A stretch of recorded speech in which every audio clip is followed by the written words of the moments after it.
কিছুদিন ধরে জামাই ষষ্ঠীর ভালো ভালো খাবার খেয়ে মুখে তো আর কিচ্ছুটি তুলতে মন চাইছে না, তাই আজ করে নিচ্ছি মুসুর ডাল।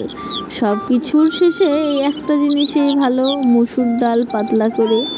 তো আমাদের গ্রামাঞ্চলে এখনও কিন্তু বেশিরভাগ মানুষই আমরা জাতাই পিষেই মুসুর ডাল বের করে থাকি। এগুলো আমাদের জমিরই মুসুর ডাল ছিল, তারপর জাতাই পিষে ডাল বের করে নিলাম, ডালটা ধুয়ে বসিয়ে দিলাম ওদিকে।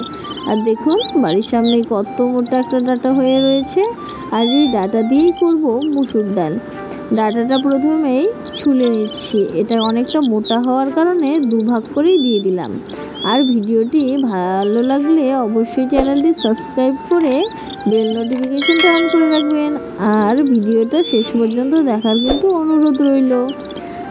তো ডাঁটাটা দুফালি করে সবগুলো কেটে নিয়ে দিয়ে দিলাম ধুয়ে ডালের মধ্যে। ডালটা অনেকক্ষণ সময় ধরে ফুটিয়ে নিয়েছি, দিয়ে দিলাম তারপর কিছুটা হলুদ গুঁড়ো, দিয়ে নাড়িয়ে চাড়িয়ে দিয়ে দিলাম কয়েকটা কাঁচা লঙ্কা। তারপর আবার কিছুক্ষণ সময় ধরে ফুটিয়ে নিয়েছি, আর তারপর কড়া বসিয়ে দিয়ে দিলাম কিছুটা সরিষার তেল। তেলটা গরম হয়ে দিয়ে দিলাম কিছু শুকনো লঙ্কা।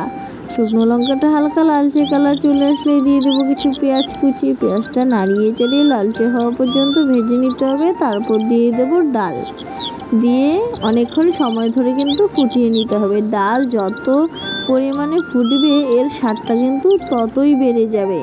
আমার তো এই উনুনের মধ্যে রান্না করা ডাল সব থেকে পছন্দের, যেভাবেই ডাল রান্না হোক এই ডালের স্বাদ আর কিন্তু কোথাও পাবেন না।